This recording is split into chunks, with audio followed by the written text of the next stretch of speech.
Oh boy, here we go. So this is going to be a fairly critical video. Now right off the bat, I should say I'm kind of sick of the very absolutist opinion that you can either love something completely or hate it and want it to be destroyed forever. To that I can say no. As a small child I was exposed to a strange chemical substance. It allowed me to be both in-depth and analytical to things I like. However, I also retain the ability to like them as well. Now that being said, I'd say Ace Combat 5 is definitely towards the weaker end of the Ace Combat games, and for sure the weakest of the PS2 trilogy. To be fair, some of the reasons I think this may be just personal, but on the other hand, some things are more universally recognized as being issues. Now before we get to the critical stuff, I do want to cover the stuff which I think is good about Ace Combat 5. It has some big issues, but it's not the worst Ace Combat game, and it's probably not the worst game I've ever played either. I love the Arcbird and the Synfaxi as cool machines, even though something about them feels oddly familiar for some reason. Gameplay-wise, Ace Combat 5 gets to be very sharp and reactive. The trend that Ace Combat 4 established of being more responsive and less inertia-bound with the planes makes a bump up a bit here. I can't say I've timed anything directly, it just generally feels a bit sharper than Ace Combat 4. It's a different approach, but one I have really no issues with in terms of controls or flight. Mission-wise, we do get another nice space mission. This time it's a mass driver launch. If you're paying attention, this makes three mass drivers. It has the same issues I'll talk about shortly as the other Ace Combat 5 missions, but it's genuinely a good remake or redo of Ace Combat 3's Space Launch Attack mission. As a small detail, I do love the fact that briefings are happening inside a room with a visible reflection on the TV monitor. It actually makes sense to us, and in the universe it makes sense to the characters. While once again it's not as succinct as Ace Combat 3's interface for explaining its universe, I think it's a pretty cool bump up to Ace Combat 4's attempt. As well, the general interface graphic design is good. Ace Combat 5's menus are pretty solid. I like the lines indicating option path. It's stylish and cool and very solid. The quotes before missions are also improved. I did not mention them in 4 as they're kind of just cool things that show up, whereas here they have a direct tie into the story, which is very nice. The fact that on desk missions, the sun will actually set as you play is a very nice detail for a PS2 game. I wish this feature was present later on in the series more as well. The music is more or less the same as Ace Combat 4. I'm not saying the songs are identical, I just mean that it more or less follows the same template. It's a big epic film score. Not as individually strong as Ace Combat 2, or as stylish as Ace Combat 3. I would be hard-pressed to listen to any of these tracks really outside of the game. It's solid for its part as a part of the game whole, but outside of the last epic track, all of that is good.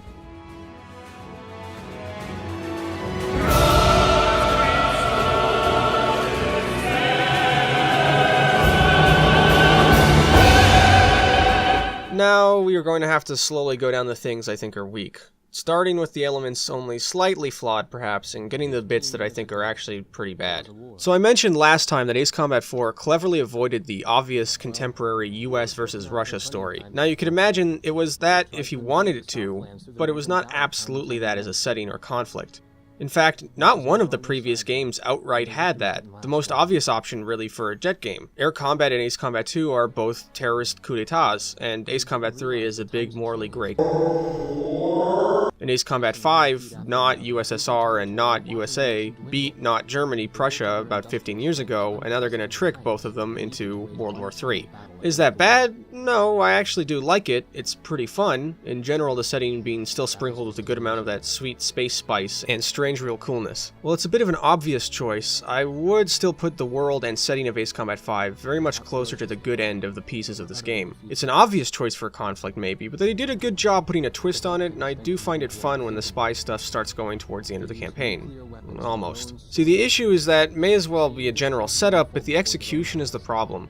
See, Ace Combat 5 has got a long campaign. It's the longest in the series. But what about Ace Combat 3, you might say? It's not really comparable because Ace Combat 3's routes create more or less each a distinct story. You're expected to play through a route, get to the end, and then start another, not have to burn through all of them all at once in one go. Ace Combat 3 actually has a relatively even number of missions per expected route. The Newcom route starts later and thus has fewer missions to compensate. Ace Combat 5 has the longest singularly one-way campaign in terms of length. I'm not sure if this was a similar reaction to Ace Combat 4 and the way Ace Combat 3 was to Ace Combat 2, or if this was them just trying to make the scale of a World War III war feel large and, rightly big. Either way, though, its pacing is not great. Remember, Ace Combat 4 more or less nailed its approach with nice, solid mini arcs for you to accomplish, backed by bigger arcs that acted as big climax missions of the campaign. Stonehenge marks the midpoint, then Farbanti for Yellow Squadron, and Megalith is, well, Megalith. In comparison, Ace Combat 5 is very much gas and then breaks with its missions. It does not really have these solid arcs really until the end. You see the arc bird, then it takes quite a while for it to get back into the narrative. It's once again not the worst, but it is very awkward. You can get some fun missions only to be slogged down by the worst missions in the game for pacing, the talking missions. Now, oddly enough, I think there's a bit of Ace Combat 3 and Ace Combat 5's DNA. I think that after the minimalist approach of 4, they wanted to write a big story again. The issue is that in comparison to Ace Combat 3's big story and Ace Combat 4's minimalist approach, Ace Combat 5's is pretty lacking. Its presence at points is actually very annoying. Nothing exemplifies this shoving of story into gameplay worse than the landing mission. In this mission, you are tasked with defending a group of troops landing and then trying to occupy a fortress. The problem is the fortress's defenses don't go down until the troops reach them. I gotta mention the gameplay issues related to this here. It really does deserve a big point. Over the campaign, you're oddly deprived of return lines, the return lines being the only way to restock weapons during a mission. And then combine that with the infinite spawning enemies and the sloggy big battle missions, it really makes you feel it. This combination of an increased health also on most units, tanks needing 2 hits, certain planes needing 3 to 5 hits, even with loads of missiles, it can quickly deplete your ammo, and you really fight these long enough for the lines of spoken dialogue to get out. It's in service of talking, really. The missile behavior in this game is also far less reactive and frequently misses. I think the solution was supposed to be relying on your squad mates, but their AI is not nearly amazing enough, and their missiles do even less damage than yours. It's not fun, and it adds another chunk to the drag on this game. So back to that mission in particular, you basically have an annoyingly double back and hit the same targets mindlessly over and over. But you have to ask, what is this in service of? It's dialogue. The missions, like several others in this game, really make you go through the story whether you like it or not. It's buying time for the game to play a ton of narrative at you. These are talking missions. On your first playthrough, these missions will feel pretty novel, as you're figuring out the story and what's taking place. But Ace Combat games are very much meant to be replayable, and these missions just do more to make you tired of them. Ace Combat 5 is a jet action game. It's about being a big pilot in the star role. Being in an intense situation can make even a 6-minute mission feel like half an hour. Talking missions also feel like half an hour, but not in the good way. Another mission particularly bad for this is the chemical drop mission. At first, it's a variant of Ace Combat 3's nanomachine decontamination mission. Some good, unguided UGB dropping, not super creative, but pretty fun. But the part that makes you slog through it is a massive scripted chase sequence. You're completely watching. You're not really needed to do anything for most of it. You'll find yourself just spacing out a lot, even over their second replay. Once again, the first playthrough can be kind of neat. They are experimenting here with a different take on how to do an Ace Combat mission. They are making something of an Ace Combat 3 approach of many missions being one-off challenges. But Ace Combat 3's missions have the benefit of all being really short. If there's one you really hate, it doesn't matter because it'll be over so fast that it won't really have an effect on you. Ace Combat 5s really make you take your time with them though. Replaying these are just not fun. Long scripted 20-minute missions filled with dialogue. I mean, imagine all the people who complained about tailing missions in something like Assassin's Creed, but the mission is actually just you watching someone else doing a tailing mission. They are just extended sequences making you trudge through the story. All in all, Ace Combat 5 is filled with these missions. Alternatively, shoot down waves of planes, escort missions, or shoot down endlessly spawning enemy missions, or just shooting a lot of enemy missions. All of them together give off a very bloated feeling to the campaign. Do I need to shoot these multi-hit enemies so much because it's good for gameplay and fun, or is it because it lets people talk for extended periods? It makes me think. See, I can actually tell you exactly what the issue is with this from a gameplay point of view. If you remember the very first video, Ace Combat is specifically fun for figuring out how to attack air and ground targets. What angle do you use? What speed do you use? What direction of approach? See, it's like an equation where you're always figuring out how to give you the solution of where to attack the enemies from, and you're always trying to do this faster and faster each time. But here's the thing, with respawning enemies, or even just really simplistic enemies in wave after wave, Especially if it's stretched on and on, it's like being asked what is 2 plus 2 over and over and over again. The issue of pacing really is a big reason the mission drags. Now to be clear, I don't hate slow missions. Four Horsemen is a great mission with pacing. Initially, we have to obey strict target rules and timing, but then we get a nice big payoff of blowing a big military base willy-nilly. It's tension and strictness, and then a fun release. In comparison, Desert Arrow outright is one of the most bloated, boring missions in the campaign, if not the series as a whole. It has all the worst elements of Ace Combat 5 concentrated. Too much dialogue, escort friendlies, waves of enemies.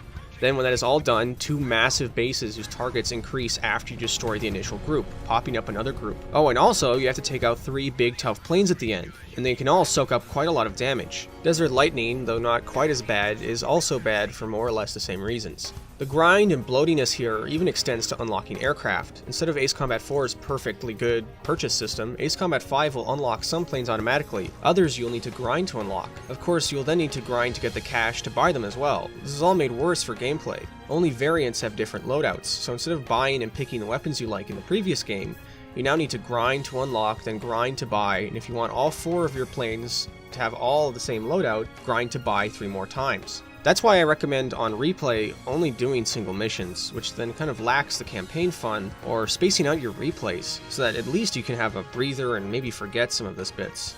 But wait, I hear you say, Ace Combat 3 had a load of story, and you love that one. There's talking all the time.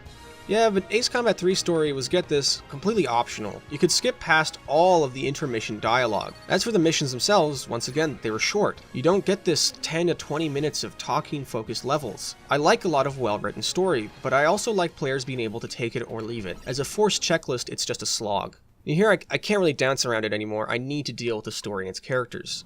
So already, by having an elongated campaign, you're dealing with a quality over time issue. Basically, if you remember my Ace Combat 3 review, I mentioned depth and scale of a piece of media like a game, movie, or book. The challenge of quality is related to that. The longer you make a piece of art or media, the longer you have to mess it up. If you've ever wondered why comic books have such a roller coaster of quality, it's because they've been running for decades. So in relation to Ace Combat 3, part of why I love it is that the title not only brings a lot of story, but a pretty good story as well. Ace Combat 5 does not hold up in the same way. So already from a gameplay point, the classic Ace Combat Big War is something front and center, but it's also messier. The Arcbird plays a big role, and then it doesn't, and then a big chunk of the game is just a kind of long, extended war between Osea and Yuktobania. But then you also have the added Belkan mystery as well, more or less making up the back half of the story, with the Belkans being the not Germany/Prussia whose agents have been manipulating the 2 superpowers towards war. In and of itself, it's not really a lot to cover per se. The issue arises in that we get a lot of melodrama, and that's the approach to dealing with the story. The vehicles for the story, the things driving it forward, is probably one of the most annoying and weakest elements in the gameplay, your squad. Now this game was titled Ace Combat 5 Squadron Leader in Europe, but who comprises it? Well, initially you get Heartbreak 1, voiced by Steve Bloom, and then later on you get Bo Billingsley voicing Swordsman. I got no problems with either of them, however their presence in the story is also pretty short as well. Now your main squad you are predominantly stuck with is comprised of Archer, Edge, and Chopper. This is where things get pretty bad. Now to be fair, Archer is the least bad of the bunch. His story is not interesting, but it's neither annoying either. Also, his delivery is fine, so I'll cut him and his voice actor, Johnny Young Bosch, a bit of credit. Chopper, on the other hand, is, if this story was a cheese fest like Ace Combat 6, I might like him. Chopper is what you get if you smash Guy Fieri and a very, very dumb jet pilot together. His main problem is he's fucking annoying. His tone of voice combined with the poor writing really does not alleviate the length of some of the sloggier missions. He's constantly fucking talking, and coincidentally, as soon as he dies, the plot also picks up. It's kind of strange. Powder Keg is a jungle mission that is basically a diet version of Tango Line from Ace Combat 4. But it's a good example of Chopper being especially fucking annoying. Annoying in the, whoa, why is this war not fun? Annoying in that he just keeps talking. When other characters tell him to be quiet, is this like him grappling with being bored? Or like the trauma of war? Honestly, I don't care, because he needs to... Shut the fuck up! No, the main issue here of the story lies, and I mean, really, the weak-ass writing. How is it weak? Well, for that, we gotta deal with Nagase and the difference between war dramas and dramas with war. Part war. War dramas and dramas with war. So what even is this tangent? Well, you see, war is a pretty crazy thing to have in a story. People die in war, civilians get messed up. Generally, it's a pretty rough time. Now you can have a big fun adventure with war. Heck, you can even make a pulpy version of a time period with pretty nasty violence if you play up the action and adventure, and don't try to make the movie too dark and serious. Now assuming you want 1. A setting where has the weight and consequences of war, and 2. Want a story taken seriously and not a joke or a light adventure, now we are entering the domain of war dramas and dramas with war. So enough pushing us around. What's the difference? What's this got to do with Ace Combat 5? See, it's pretty simple. War dramas are good and are written good. Dramas with war are dumb and are not. Boom, war dramas. Band of Brothers, Saving Private Ryan, Come and See, Das Boot. How about some Japanese stuff like Ace Combat, Mobile Suit Gundam, Pat Leber 2, Legend of the Galactic Heroes. They all got war. They all respect the severity of dealing with something as destructive as war. The tension is directly derived from watching the characters we love fight in and deal with the war. Dramas with war. Pearl Harbor, Heaven's Gate, Rogue One, Japanese stuff, Gundam Wing, Gundam Seed. They don't give a serious war the level of respect it needs. Tragedy is ignored, or violent gore is played up to insane levels. War is questioned as not being fun or entertaining while ignoring ethics entirely. Poorly written characters play out badly written arcs or laughably bad arcs. The consequences of war wrap around whatever the friggin' plot needs, and it's handled poorly. War is used cheaply to spice up an otherwise thin or boring story. Now Ace Combat before 5 had a pretty solid track record in regards to dealing with war. 1 and 2 don't matter. Nobody wants to read all 200 pages of Clausewitz's war philosophy from Vom Krieg when they are landing on a pixelated PS1 runway. Scarface is a cool ace for hire. He kills the bad guy, bada bing, bada boom. Ace Combat 3 handled it great. Morally gray. Our characters navigate and we see many perspectives. It's a complicated world. Good and bad guys are well written and motivated. Ace Combat 4 handled it pretty well. Erusia is fighting a retaliatory conflict for what they feel is the destruction suffered from Ulysses. Yellow 13 saw themselves as the good guys. ISAF is fighting a just war to liberate Usia. Big checkmark. But then we get to Ace Combat 5. Ace Combat 5's approach to war is how drama with war's approach to war. War is made by bad people who like war and like killing. War is stopped by good people who don't like war and like not killing. Ofnir and Grabacker like to be evil. They ain't no well-written Yellow 13. I'm sorry, but this is great if you're like dumb or a small child, I think, like a preteen. Like, I think Nagase pretty well embodies this. See, Edge, or Kei Nagase, is an ongoing Ace Combat Namco inside joke to put a character called Kei Nagase in every game. Her sister even got to exist in the Namco race car universe. Kei's character in many ways is basically a paper-thin reference. Here though, Kei embodies Ace Combat 5's drama with war approach. Kei is a perfect self-insert / romantic interest for the audience who likes peace. Kei does not like war. Now if Kei was, say, a reporter, or maybe a protester, this would be alright. See, unfortunately though, Kei and Chopper and Archer are all this thing called a fighter pilot. And see, fighter pilots use jet fighters, and are actually also soldiers? And these things they fly, jet fighters, are actually multi-million-dollar weapons of war meant to, you know, destroy the enemy, destroy their facilities, and very likely harm them to the point of death. I mean, let's look at all the facts. By Mission 2, assuming you're not terrible at this game, you should have at least half a dozen kills.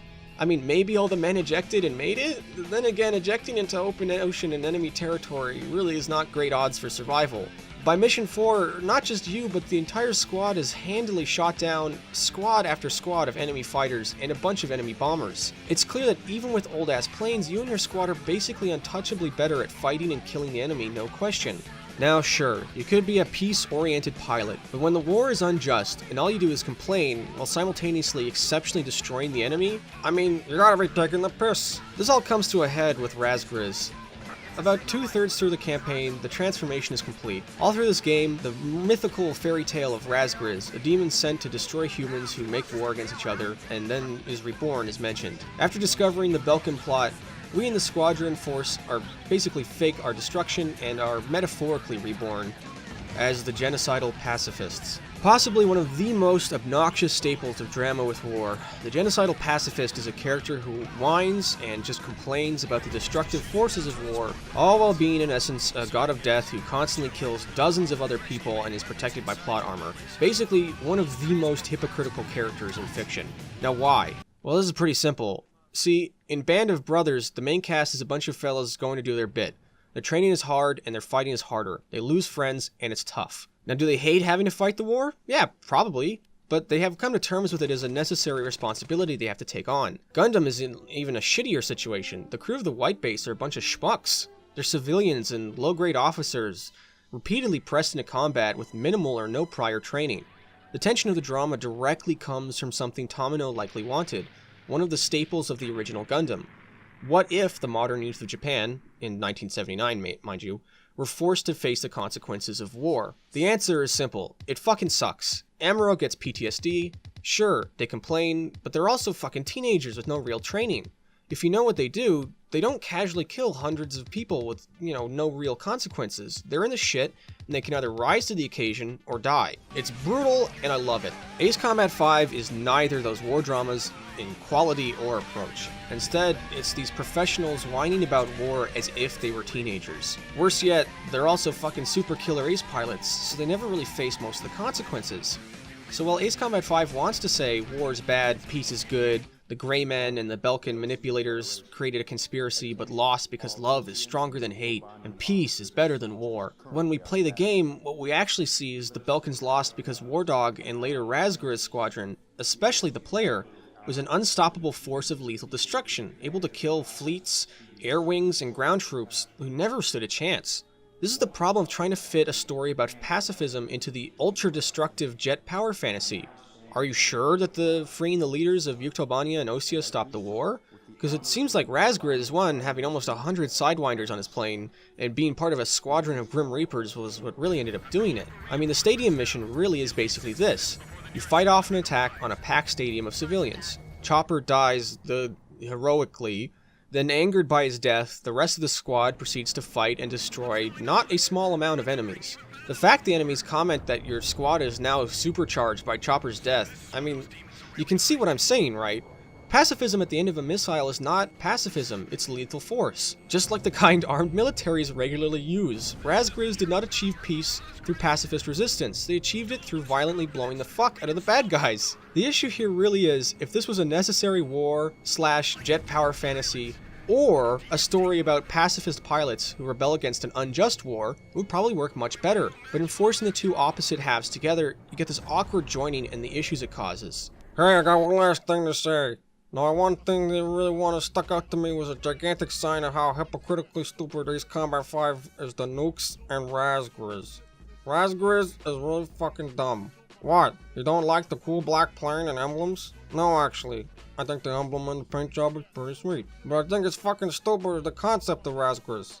See, Razgriz is a perfect example of the loops and logic that make a genocidal pacifist. Stick with me here on this. This is a game that complains about nukes. It calls them evil and bad, and the last third of the campaign is us trying to get rid of or stop the Belkos from using their nukes. Fair enough. It's a game made by Japanese people, so sure, they find nukes to be a touchy subject. But you know what only nuclear weapon caused? A little thing called MAD, meaning mutually assured destruction.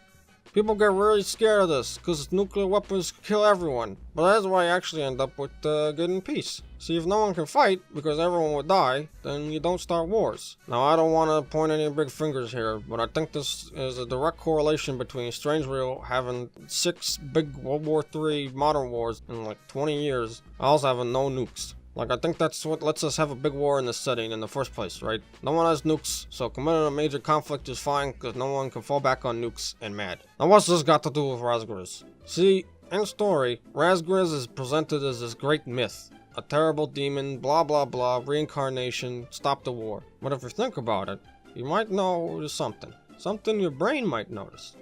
You start to realize that Razgriz is the very embodiment of a genocidal pacifist, because according to Ace Combat 5, a singular force like a nuke is bad and evil. And a singular force like 4 jet pilots that can unstoppably slaughter an entire nation's armies, terrifying them out of making a war by being a sheer force of death, are both good and to be cheered for by the protagonists. Yeah, that's right, this is a fucking moronic central moral Ace Combat 5. The 3 nukes we destroy are evil weapons never to be used. But the 3 pilots and you the player, who actually end up killing at least, I don't know, 100, several hundred, maybe over 1,000 people. This is supposed to be the good guys. It's supposed to be better than nukes. Ace Combat 5 is so dumb it actually makes me argue for mutually assured destruction. I mean, who wrote this crap? So now, Katabuchi? Oh no. Anyways, speaking of the most capable Reaper, I should mention the cutscenes and the elephant in the room, or rather the elephant not quite entirely in the room, called you. For the cutscenes they use 3D CGI instead of 2D. They're skippable, which is good, but I have a suspicion that the translation or localization efforts basically enhance the cheesiness of some of this. The real issue is that the game is still trying to play by Ace Combat's anonymous pilot rules. See, in every single cutscene, your character, Blaze, isn't there. Or if he is there, he's weirdly cut off by the shot, and it's kind of really awkward. I mean, imagine something like Harry Potter, but there's no voiced lines for Harry, and also if he's in a shot, only like his leg or arm, and other times he's just outright gone. Like, maybe if they kept all the cutscenes from a human perspective, like they sometimes do, then you could imagine being at least in Blaze's viewpoint, even if physically and audio-wise he still is not really present. I don't know. It's another awkward joining and a symptom of Ace Combat 5's bad meshing with the previous staples of the Ace Combat series. Like a bad runway, it's a bump you might not really take note of at first, but on repeated landings you really start to feel it. So I have been critical, but I do want to come back to some good bits at the end here. Once you've gone through the ups and downs of the mid-chunk of the game, the plot restarts its heart and you feel as though your characters have goals and the story is focused towards something you sort of wish had happened 3 missions or maybe 4 missions earlier. Granted, you still get some stuff like the rescue mission with the President, where you're basically, the setting is cool, but it's whack-a-mole with infinite respawning ground targets while you wait for dialogue. Another mission where talking is more or less the main focus as you desperately try to pace your missile use for the big lines of dialogue you're waiting on. If you ever wonder what it would be like to be a fighter pilot waiting on a specific sequence to happen in a much cooler action movie down below you, this is it. Largely though, yeah, the last few missions are pretty good. I vastly prefer having swordsmen in the squad, for example. The chase mission where you help Bartlett and the Major, played by Wendy Lee, is one of the best, and it's really one of the best uses of the D-pad choice system, something otherwise used to shove in more talking. But seriously, the dialogue choice is fine, and it's great when it's used for something good. As a system, though, having to hit the D-pad during battle is just kind of distracting. Now, the climactic finale of the Belkin headquarters is pretty good. It's got this nice build-up to it and focus, which I wish most of the rest of the campaign had. When I think of Ace Combat 5, I mostly think of this mission and not the preceding long campaign to get to it. Tunnel run, good. Final mission is great. I didn't know I wanted a version of Operation British where a bunch of jets save the day and blow up the space thing that was going to devastate the city, but it's great. So Ace Combat 5 is not a terrible game. It's not the worst game, or even perhaps the worst Ace Combat, but it's certainly weak. It's experimented with changing the formula and gameplay, but experiments can fail. It has a lot of messy seams that you really notice the more you go back and replay it. Splitting the two halves of narrative and style and gameplay and pacing really does show that neither works all that well. The campaign feels really bloated and long, these missions having endless waves of stronger than previous targets with no return lines and way too much dialogue. It just all adds on way too much fat to the meat of the game. In comparison, Ace Combat 2, which had the second longest direct campaign, it feels way shorter because of how much better the pacing is. It doesn't have any of the problems of Ace Combat 5. Story-wise, it's also weaker, and it's the weakest title in terms of this ham-fisted, clumsy attempt at a war story. Trying to join a jet fantasy where you wipe out entire army divisions with a pacifist anti-war take, it's a fucking recipe for disaster every damn time. And of course, people will say, just turn your brain off, just enjoy it. Now, I may be a very analytical person, but Jesus Christ, it's shoving it in your face non-fucking stop. Everyone is endlessly talking and asking about every part of the mission. Overall, I want to say again, it's not the worst game, but Ace Combat 5, it's not really fun unless you give it a break. You don't play it for a couple months, and then you come back to it.